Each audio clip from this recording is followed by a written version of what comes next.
Para comenzar con una cosa de la que hablamos con Edgardo en el bloque anterior, ¿verdad? Esto que está pasando con el tema de las máquinas, de alguna manera lo que está pasando con los pedidos de intervención de Ciudad del Este y Asunción, es como que unió a la oposición. Y a mí me extrañaba que, por ejemplo, incluso el nuevo liberalismo, por ejemplo, coincidió con el tema de la preocupación por las máquinas de votación. Puede ser que esto sirva un poco para volver a juntar a sectores que en este momento en el PLRA estaban bastante peleados. Es que si no nos damos cuenta de que el proceso que estamos viviendo no es solamente el tema de Prieto, ¿verdad? Sino vienen por todo. Les decía yo en una intervención dentro del directorio al coordinador de intendentes liberales que se manifieste, que se posicione, lo mismo a Ricardo Estigarribia, que ya le manosearon su presupuesto, de un plumazo le sacaron casi la mitad del presupuesto de Central y él prefirió la línea de la negociación, del acuerdo, ¿verdad? Y acá no hay nada que acordar con esta gente. Estos tienen una hoja de ruta, un proyecto autoritario que día tras día, si nosotros no nos decidimos a enfrentar, vamos a ir perdiendo derechos, vamos a ir perdiendo garantías y ya lo estamos viendo desde el día 1 de que empieza este gobierno. Se apoderaron del Congreso, ¿verdad? El control total del Congreso, y al tener el Congreso ya tenés el control de los tres poderes del Estado, ¿verdad? Ejecutivo, legislativo, y desde el legislativo con una mayoría también tenés control sobre la Corte, ¿verdad? O sea, ¿ustedes ven como una especie de supervivencia política en estos momentos? Hay que organizarse para enfrentar, no es decir, no, el problema es con Prieto, yo voy a mirar a ver qué pasa. Los próximos van a ser aquellos intendentes y gobernadores con voces disidentes al oficialismo, van a ser los próximos a ser intervenidos o perseguidos.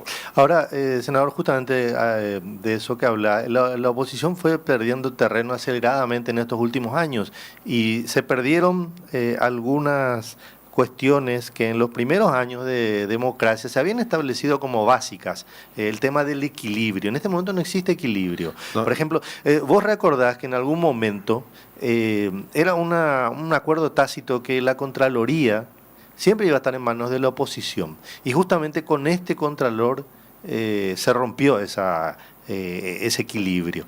Ese hecho es muy grave porque cuando se habla de copamiento del cartismo en las instituciones se habla de eso. Ellos tienen mayoría en todos lados. Y eso no es bueno. No es bueno porque sí o sí existe arbitrariedad. Y yo veo que esta gente parece que cree que va a ser eterna. Y me parece que lo que están haciendo afecta sobre todo a la parte institucional, porque al poner ellos al que ellos quieren, al que se les ocurra, muchas veces fallan, ponen gente averiada, y eso hace que como políticas de Estado que se quieren implementar no se puedan mantener, ¿verdad? ¿Y cómo pelear contra eso cuando son minoría, senador? Primero hay que entender, yo soy alguien que, aparte de criticar y mantener una línea política, ¿verdad? Trato de estudiar y entenderle al adversario en este caso o al oficialismo, ¿verdad? Ellos vienen no de una lógica política, hay que empezar por ahí, no viene de una tradición de ejercicio de la política como tal, ¿verdad? Viene de un grupo empresarial, de un grupo que tiene otros códigos, otros cánones, ¿verdad? Entonces hay que entenderle al cartismo de esa manera. Se apoderó del control de la ANR y también posó dentro del Partido Liberal y otros partidos, ¿verdad?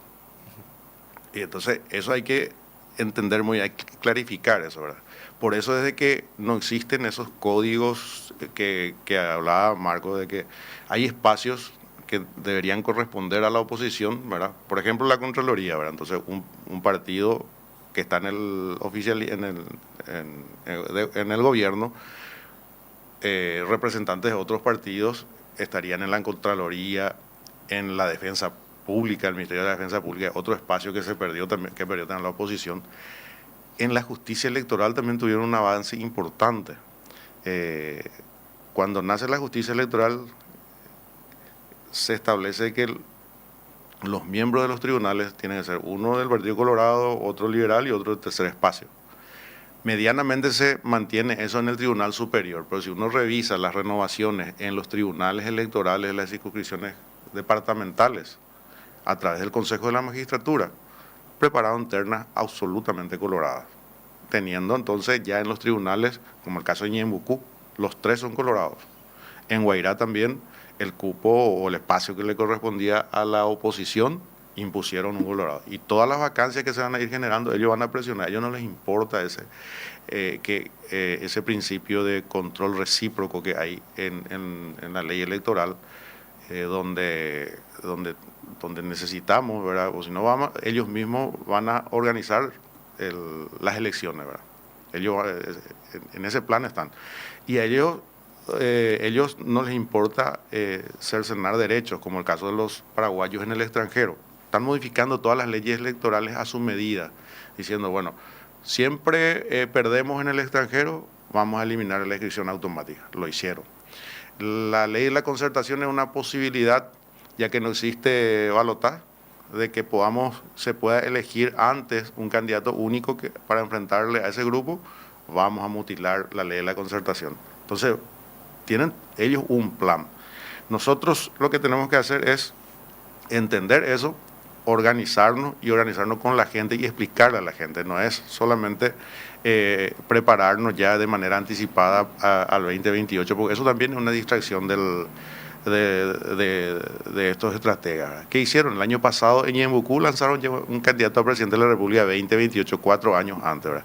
Y muchos se quedaron entretenidos en eso y diciendo la oposición ya le tiene a Prieto, ya le tiene a la Cayama, ya le tiene esto, lo otro, Ever, son candidatos 2028. El problema es hoy, tenemos que hacer política, no campaña. El oficialismo está en campaña electoral y esa es su estrategia de distracción. Nosotros tenemos que hacer política, denunciar la falencia, hambre cero, denunciar de que la gente está pasando hambre, que no le llega a todos todavía la energía eléctrica, que no hay seguridad, hacer política. Esa es nuestra obligación como partido político y de la oposición. Y no lo estamos haciendo, queremos bailar la música que ellos ponen de ir a una competencia electoral anticipada 4 años antes. Y esa es una de las causas por qué ahora quieren descabezar, por ejemplo, a Miguel Prieto, ¿verdad? Quieren sacarlo del camino 4 años antes. Le sacaron ya del camino a Katia también, ¿verdad? Porque era una voz opositora en el Congreso, ¿verdad? Y dentro de ese contexto, senador, ¿cómo ves este diálogo interno del Partido Liberal? Porque todavía esos actores que llevan la bandera del cartismo dentro del Partido Liberal están. Quieras o no, son grupos políticos, son equipos políticos dentro del Partido Liberal.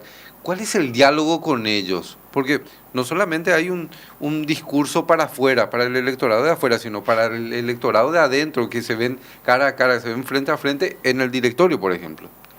Bueno, yo particularmente, mi equipo político, tenemos la lógica de salir a hablar con las bases, hablar con la gente, explicarle porque fácilmente nos dejamos llevar por la propaganda del momento, por las apariciones en los medios, y de repente algunos te decían, más la de candidatura. ¿No? Está tío falta.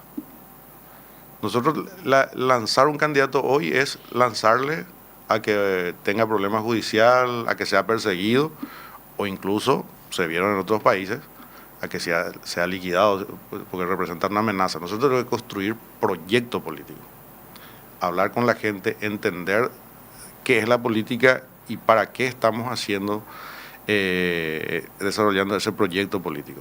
A nivel interno, el partido, reconozco y es una autocrítica, está en crisis, ¿verdad? Pero eso también se generó ya desde un plan cuando apenas se conocía los resultados de estas últimas elecciones.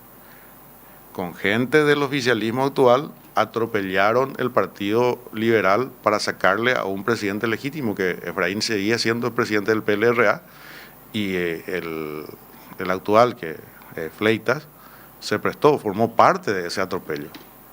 Entonces él viene de ese espacio. ¿Qué es lo que querían hacer? Si bien Efraín perdió las últimas elecciones presidenciales, él seguía siendo un hombre fuerte de la oposición, combativo, con postura, y siendo presidente del PLRA, iba a seguir siendo una piedra en el zapato que hicieron. Vamos a descabezarle a Efraín, vamos a ponerle a Fleita, un tipo desconocido, un tipo que fue gobernador, que su administración está siendo auditada por la Contraloría, y bueno, no va a ser un mayormente problema, obstáculo para nosotros desde el Partido Liberal. O sea, limitarle las voces, disminuir la capacidad de reacción del PLRA. Entonces, generaron eso. Y sigue ese problema interno.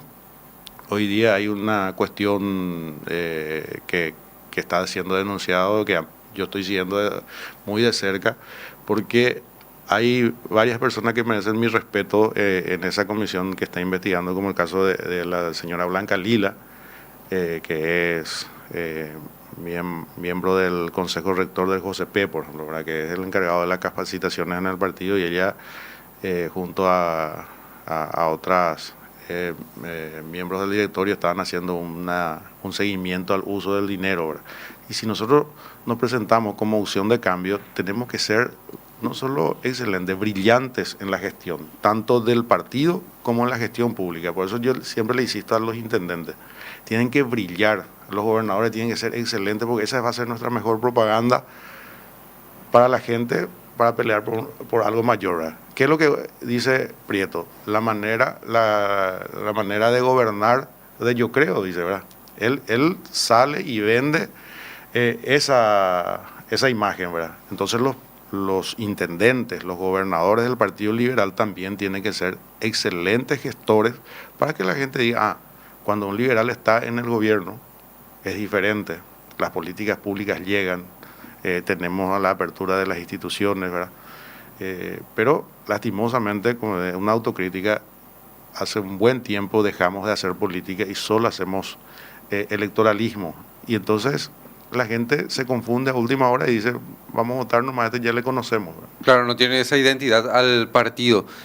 Senador, pero dentro de este contexto creo que la figura de Prieto, no sé si hay coincidencia de todos los sectores políticos de la oposición, por ahí hay alguno que no, pero Prieto es la figura que resalta dentro de las eventuales candidaturas. Se habló de Katia, se habló de Nakayama, no sé si hay otros por ahí, pero dentro de ese contexto, Estigarribia también, en su caso también, pero con esa fuerza dentro del Partido Liberal, yo particularmente no veo a alguien que tenga ese arrastre dentro y fuera del partido, por las particularidades que ya mencionó, ¿verdad? Porque es prematuro aún, Edgardo. Yo insisto que es prematuro hablar de candidaturas.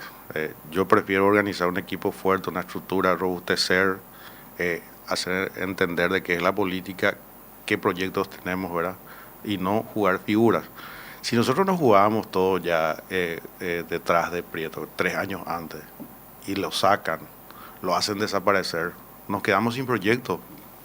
En cambio, nosotros tenemos que tener varias opciones, o una fuerza orgánica, y después, ya después de las elecciones municipales, aparecerán los candidatos. Varios candidatos ahí, hay varias gente que pueden aparecer, ¿verdad?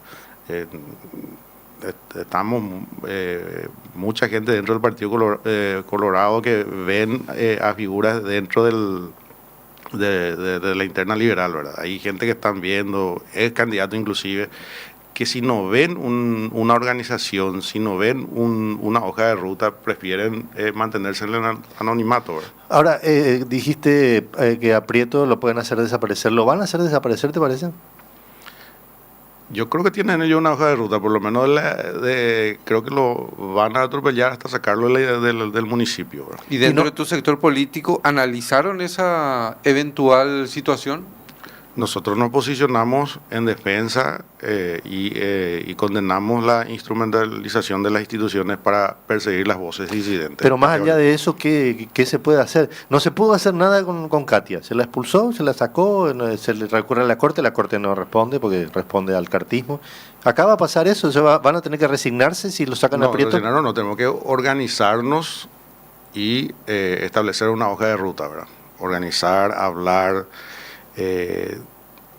exigirle a la gente que abandone el individualismo, porque hay mucho individualismo, ¿verdad?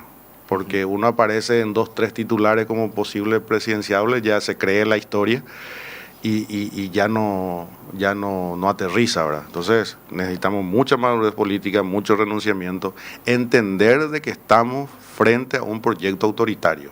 Eso en primer lugar. Nosotros tenemos que unirnos en defensa de la democracia, en defensa de la libertad, y los candidatos vendrán después. La elección del futuro candidato a presidente de la oposición está como en tercer lugar. Ese es mi punto de vista. No podemos construir solo sobre una persona, ¿verdad?